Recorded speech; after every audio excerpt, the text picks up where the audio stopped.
Oliver had been to the works to be mended. Some troublesome cars tricked him, and the Great Western engine fell into the turntable well. Now Oliver was as good as new, but he was still worried about cars. "I'd rather not use them," he puffed to himself.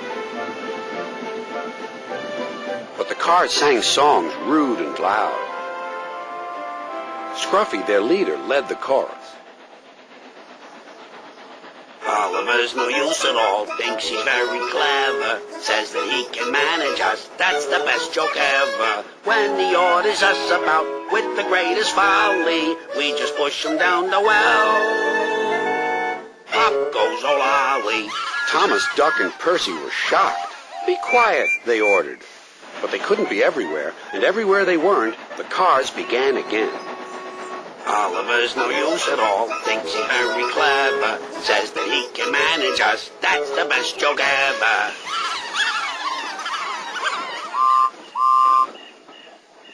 At last the engines gave up. "We're sorry, Oliver," they said. "It's really my fault," said Oliver sadly. "I shouldn't have fallen in the turntable well." Toad, the brake van, felt sorry for Oliver, too. Next morning he spoke to Douglas. "I'm worried, Mr. Douglas. This disrespect for engines, where's it going to end?" "Who knows?" sighed Douglas. "I've got a plan, Mr. Douglas. May I stay here today and help Mr. Oliver?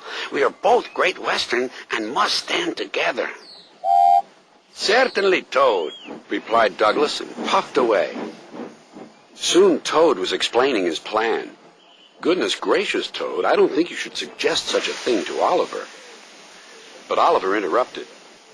"No, Duck, Toad's right. It's really my fault. I must put this trouble right." "I meant no disrespect, you understand." "Of course not, Toad. Anyway, Driver says the same, and he's arranged it with the station master." "Very well, Oliver," conceded Duck, "but I must hurry. My passengers will be waiting. Good luck." "So long," smiled Oliver bravely, but he felt dreadfully nervous inside. Oliver marshaled the worst cars 2 by 2.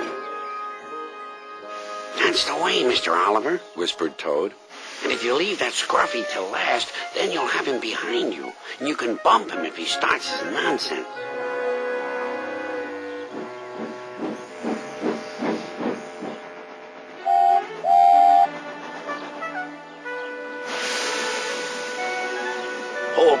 Hold back, whispered Scruffy. and pass the word to the others." The silly cars giggled.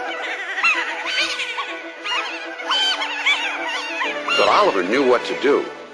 There was plenty of sand on the rails, and his wheels gripped splendidly. He gave a great heave. "Oh!" Groaned Scruffy. "I don't like this." "Go on," yelled Duck. "Well done, boy, well done." "Oh!" wailed Scruffy. "I'm coming apart."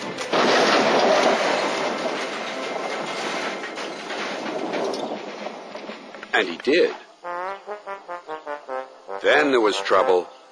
"Well, Oliver, so you don't know your own strength, is that it?"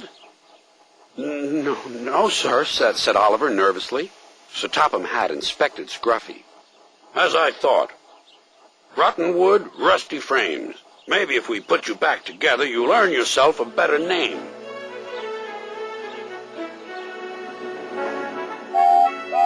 Nowadays, Oliver only takes the cars when the other engines are busy. But they're always quick to warn each other. "Take care with Mr. Oliver. If you play tricks on him, you'll never be the same car again."